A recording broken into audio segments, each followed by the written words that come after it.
Paramhans Yogananda, Autobiography of a Yogi. Chapter 1, My Parents and Early Life. The characteristic features of Indian culture have long been a search for ultimate verities and the concomitant disciple-guru relationship. My own path led to a Christ-like sage. His beautiful life was chiseled for the ages. He was one of the great masters who are India's trust wealth. Emerging in every generation, they have worked their land against the fate of ancient Egypt and Babylonia. I find my earliest memories covering the anachronistic features of a previous incarnation. Clear recollections came to me of a distant life in which I had been a yogi amid the Himalayan snows. These glimpses of the past by some dimensionless link also afforded me a glimpse of the future. I still remember the helpless humiliations of infancy. I was resentfully conscious of being unable to bark and to express myself freely. Prayerful surges arose within me as I realized my bodily impotence.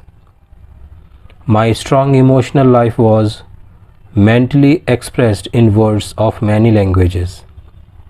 Amid the inward confusion of tongues, I gradually became accustomed to hearing the Bengali syllables of my people.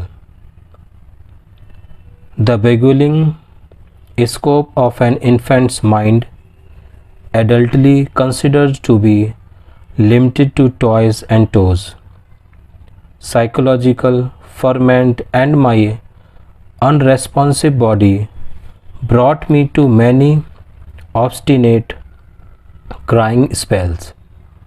I recall the general family bewilderment at my distress. Happier memories too crowd in on me, my mother's curses and my first attempts at lisping phrase and toddling step. These early trumps, usually forgotten quickly, are yet a natural basis of self-confidence. My far-reaching memories are not unique. Many yogis are known to have retained their self-consciousness without interruption by the dramatic transition to and from life and death. If man be solely a body, its loss indeed ends his identity. But if prophets down the millenniums speak with truth, man is essentially a soul, incorporeal and omnipresent. Although odd, clear memories of infancy are not extremely rare. During travels in numerous lands, I have heard very early recollections from the lips of veracious men and women. I was born on January 5, 1893 in Gorakhpur in northeastern India near the Himalaya mountains. There my first 8 years were passed. We were 8 children, 4 boys and 4 girls. I, Mukunda Lal Ghosh, was the second son and the 4th child. Father and mother were Bengalis of the Kshatriya caste. Both were blessed with saintly nature. Their mutual love, tranquil and dignified, never expressed itself frivolously. A perfect parental harmony was the calm center for the revolving tumult of 8 young lives.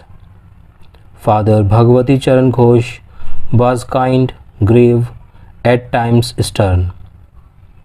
Loving him dearly, we children yet observed a certain reverential distance. An outstanding mathematician and logician, he was guided principally by his intellect. But mother was a queen of hearts and taught us only through love. After her death, father displayed more of his inner tenderness. I noticed then that his gaze often seemed to be metamorphosed into my mother's gaze. In mother's presence, we children made an early bittersweet acquaintance with the scriptures. Mother would resourcefully summon from the Mahabharata and the Ramayana suitable tales to meet the exigencies of discipline. On these occasions, chastisement and instructions went hand in hand. As a gesture of respect for father, in the afternoons, mother would dress us children carefully to welcome him home from the office. He held a position similar to that of a vice president in one of India's large companies, Bengal Nagpur Railway. His work involved traveling. Our family lived in several cities during my childhood. Mother held an open hand toward the needy. Father was also kindly disposed, but his respect for law and order extended to the budget. One fortnight mother spent in feeding the poor, more than father's monthly income. All I ask, please, father said, is that you keep your charities within a reasonable limit. Even a gentle rebuke from her husband was grievous to mother. Not hinting to the children at any disagreement, she ordered a hackney carriage. Goodbye, I am going away to my mother's home. Ancient ultimatum. We broke into astounded lamentations. Our maternal uncle arrived opportunely. He whispered to father some sage counsel, garnered no doubt from the ages. After father had made a few conciliatory remarks, mother happily dismissed the cab. Thus ended the only trouble I ever noticed between my parents. But I recall a characteristic discussion. Please give me 10 rupees for a helpless woman who had just arrived at the house. Mother's smile had its own persuasion. Why 10 rupees? One is enough. Father added a justification. When my father and grandparents died suddenly, I had my first experience of poverty. My only breakfast before walking miles to my school was a small banana. Later at the university, I was in such need that I applied to a wealthy judge for aid of 1 rupee per month. He declined, remarking that even a rupee is important. How bitterly you recall the denial of that rupee. Mother's heart had an instant logic. Do you want this woman also to remember painfully your refusal of 10 rupees which she needs urgently? You win with the immemorial gesture of vanquished husbands. He opened his wallet. Here is a 10 rupee note. Give it to her with my goodwill. Father tended first to say no to any new proposal. His attitude towards the stranger was so readily had won mother's sympathy was an example of his customary caution. An aversion to instant acceptance is really only honoring the principle of due reflection. I always found Father reasonable and evenly balanced in his judgments. If I could bolster up my numerous requests with one or two good arguments, he would invariably put within my reach the coveted goal, whether a vacation trip or a new motorcycle. Father was a strict disciplinarian to his children in their early years, but his attitude toward himself was truly Spartan. He never visited the theatre, for instance, but sought his recreation in various spiritual practices and in reading the Bhagavad Gita. Shunning all luxuries, he would cling to one old pair of shoes until they were useless. His sons bought automobiles after they came into popular use, but Father was content with the trolley car for his daily ride to the office. Father was not interested in the accumulation of money for the sake of power. On one occasion, after he had organized the Calcutta Urban Bank, he refused to benefit himself by holding any of its shares. He had simply wished to perform a civic duty in his spare time. Several years after Father had retired on a pension, an accountant from England came to India to examine the books of Bengal Nagpur Railway. The amazed investigator discovered that Father had never applied for overdue bonuses. He did the work for 3 men. The accountant told the company he has rupees 1,25,000, $41,250 owing to him as back compensation. The treasurer sent Father a check for that amount. My parent thought so little about the matter that he forgot to mention it to the family. Much later he was questioned by my young brother Vishnu, who had noticed the large deposit on a bank statement. Why be elated by material profit? Father replied. Pursues a goal of even mindedness is neither jubilant with gain nor depressed by loss. He knows that man arrives penniless in this world and departs without a single rupee. Early in their married life, my parents became disciples of a great master, Lahiri Mahashaya of Banaras. The association strengthened Father's naturally ascetical temperament. Mother once made a remarkable admission to my eldest sister Roma. Your father and I sleep together as man and wife only once a year for the purpose of having children. Father met Lahiri Mahashaya through Avinash Babu, an employee of a branch line of Bengal Nagpur Railway. In Gorakhpur, Avinash Babu instructed my young ears with engrossing tales of many Indian saints. He invariably concluded with a tribute to the superior glories of his own Guru. Did you ever hear of the extraordinary circumstances under which your father became a disciple of Lahiri Mahashaya?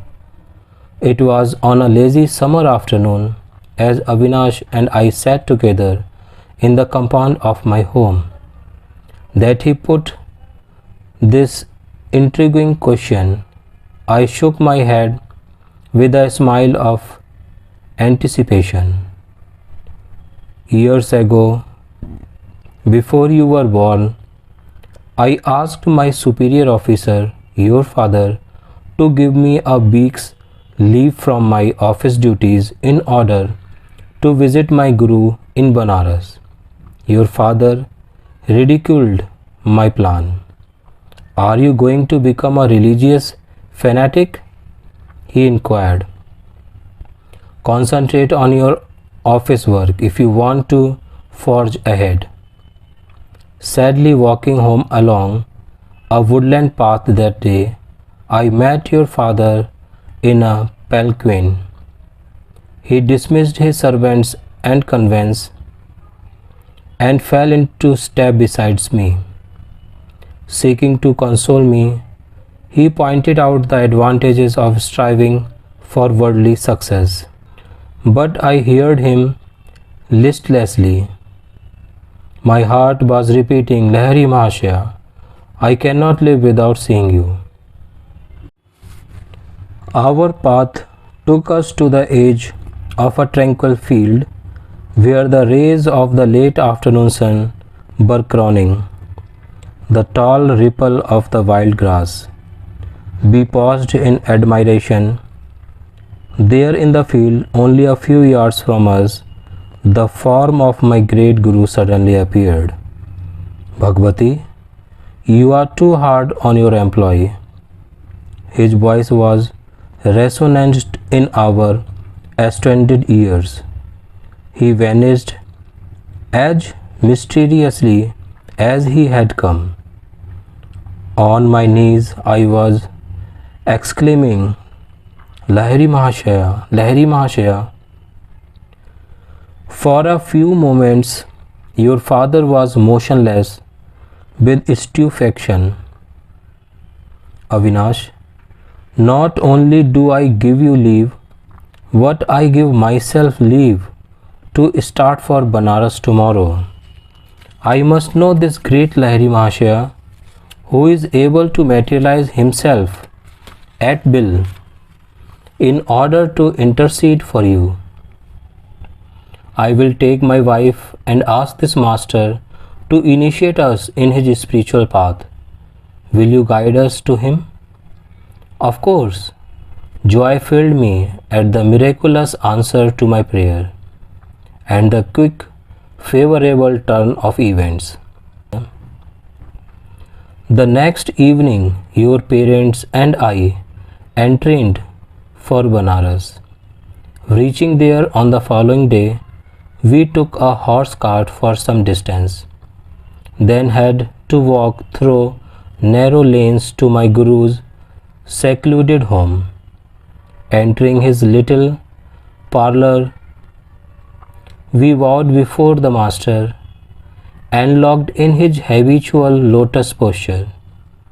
He blinked his piercing eyes and labeled them on your father. Bhagavati, you are too hard on your employee. His words were the same as those he had used 2 days before in the grassy field. He added, I am glad that you have permitted Avinash to visit me and that you and your wife had accompanied him. To their joy, he initiated your parents in the spiritual practice of Kriya Yoga. Your father and I, as brother disciples, have been close friends since the memorable day of the vision. Lahari Mahashaya took a definite interest in your own worth. Your life shall surely be linked with his own. The Master's blessings never fails. Lahari Mahashaya left this world shortly after I had entered it. His picture in an ornate frame always graced our family altar in the various cities to which father was transferred by his office.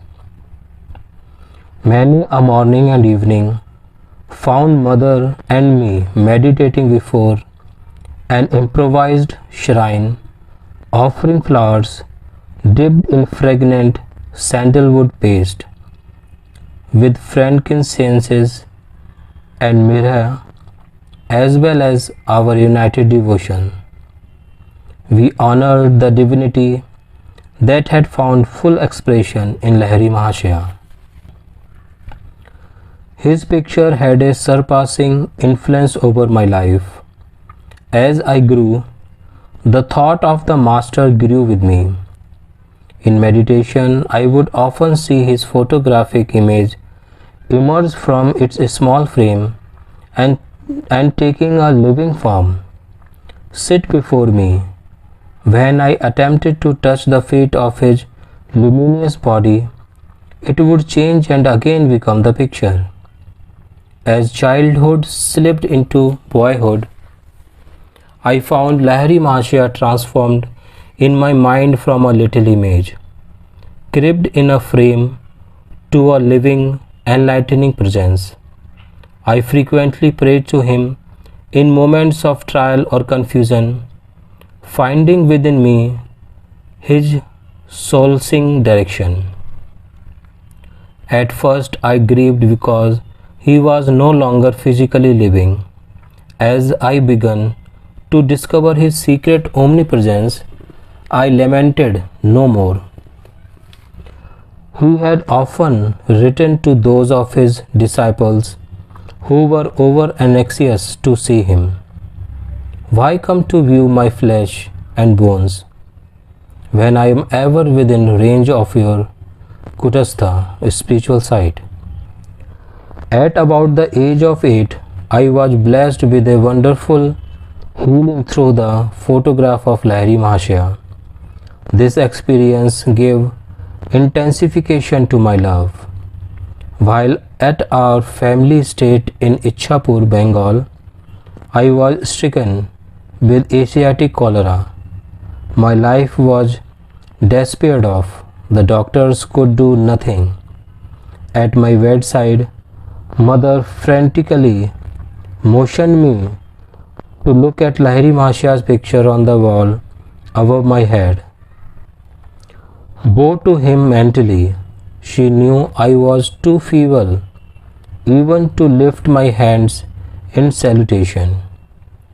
If you really show your devotion and inwardly kneel before him, your life will be spared. I gazed at his photograph and saw there a blinding light involving my body and the entire room. My nausea and other uncontrollable symptoms disappeared. I was well. At once I felt strong enough to bend over and touch Mother's feet in appreciation of her immeasurable faith in her Guru. Mother pressed her head repeatedly against the little picture. "O omnipresent Master, I thank thee that thy light hath healed my son." I realized that she too had witnessed the luminous blaze through which I had instantly recovered from a usually fatal disease. One of my most precious possessions is that same photograph given to Father by Lahari Mahashaya himself. It carries a holy vibration. The picture had a miraculous origin. I heard the story from Father's brother disciple Kali Kumar Roy. It appears that the Master had an aversion to being photographed. Over his protest, a picture was once taken of him and a group of devotees, including Kali Kumar Roy.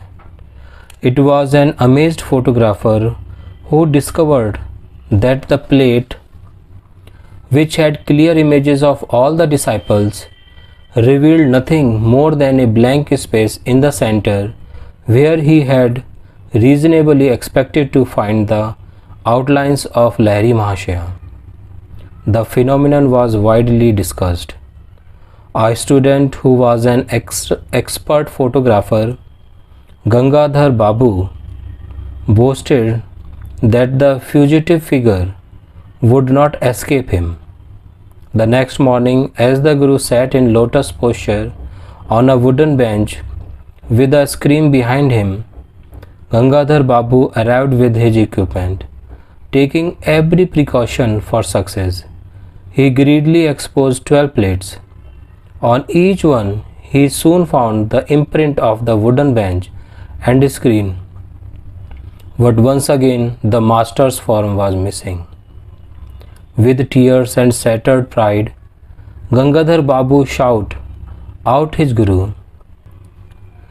It was many hours before Lahiri Mahashya broke his silence with a pregnant comment. I am a spirit. Can your camera reflect the omnipresent invisible? I see it cannot. But, Holy Sir, I lovingly desire a picture of your bodily temple. My vision has been narrow. Until today, I did not realize that in you the Spirit fully dwells. Come then tomorrow morning. I will pose for you. Again the photographer focused his camera. This time the sacred figure, not cloaked with mysterious imperceptibility, was sharp on the plate. The master never posed for another picture. At least I have seen. The photograph is reproduced in this book.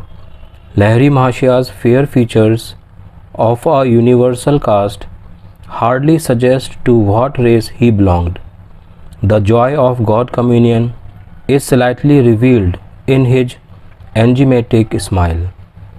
His eyes, half open to denote a nominal interest in the outer world, are also half closed, indicating his absorption in inner bliss. Oblivious of the poor lures of the earth, he was fully awake at all times to the spiritual problems of seekers who approached for his bounty. Shortly after my healing, through the potency of the Guru's picture, I had an influential spiritual vision. Sitting on my bed one morning, I fell into a deep reverie. What is behind the darkness of closed eyes? This proving thought came powerfully into my mind. An immense flash of light at once manifested to my inner gaze. Divine shapes of saints sitting in meditation posture in mountain caves formed like miniature cinema pictures on the large screen of radiance within my forehead. Who are you? I spoke aloud. We are the Himalayan yogis. The celestial response is difficult to describe. My heart was thrilled. Ah, I long to go to the Himalayas and I become like you. The vision vanished, but the silvery beams expanded in ever-widening circles to infinity. What is this wondrous glow? I am Ishwar. I am light. The voice was as murmuring clouds. I want to be one with thee. Out of the slow dwindling of my divine scarcity, I salvaged a permanent legacy of inspiration to seek God. He is eternal, ever new joy. This memory persisted long after the day of rapture. Another early recollection is outstanding, and literally so far I bear and scared to this day. My elder sister Uma and I were seated in the early morning under a neem tree in our Gorakhpur compound. She was helping me in my study of a Bengali primer. What time I could spray my gaze from the nearby parrots eating ripe margosa fruit. Uma complained of a boil on her leg and fetched a jar of ointment. I simmered a bit of the slave on my forearm. What do you use medicine on a healthy arm? Well, sis, I feel I am going to have a boil tomorrow. I am testing your ointment on the spot where the boil will appear. You little liar. Sis, don't call me a liar until you see what happens in the morning. Indignation filled me. Uma, unimpressed, thrice repeated her taunt. An adamant resolution sounded in my voice as I made slowly reply. By the power of will in me, I say that tomorrow I shall have a fairly large boil in this exact place on my arm, and your boil shall swell to twice its present size. Morning found me with a stalwart boil on the indicating spot.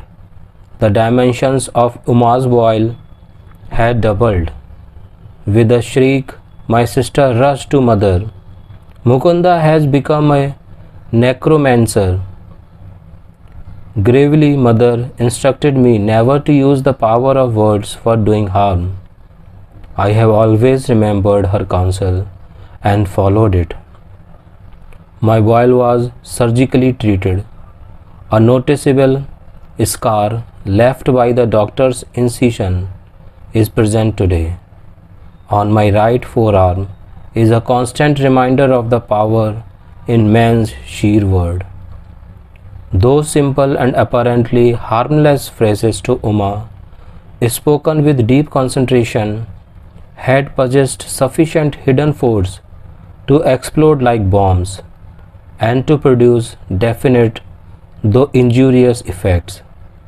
I understood later that the explosive vibratory power in speech could be wisely directed to free one's life from difficulties and thus operate without scar or rebuke.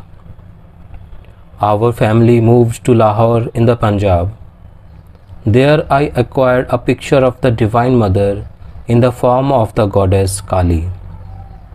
It sanctified a small informal shrine on the balcony of our home. An unequivocal conviction came over me that fulfillment would crown any of my prayer uttered in that sacred spot. Standing there with Uma one day, I watched two boys flying kites over the roofs of two buildings that were separated from our house by an extremely narrow lane.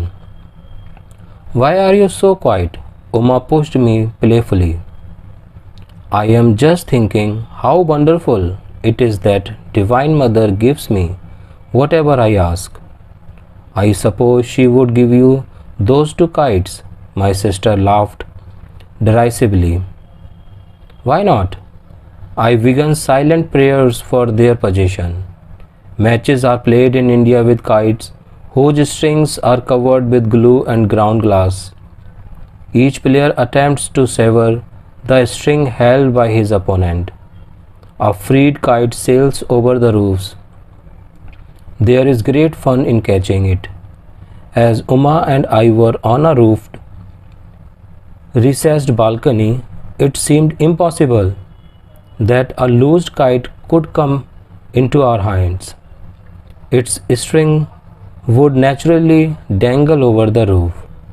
The players across the lane began their match. One string was cut immediately. The kite floated in my direction. Owing to a sudden abatement of the breeze, the kite remained stationary for a moment, during which its string became firmly entangled with a cactus plant on the top of the opposite house.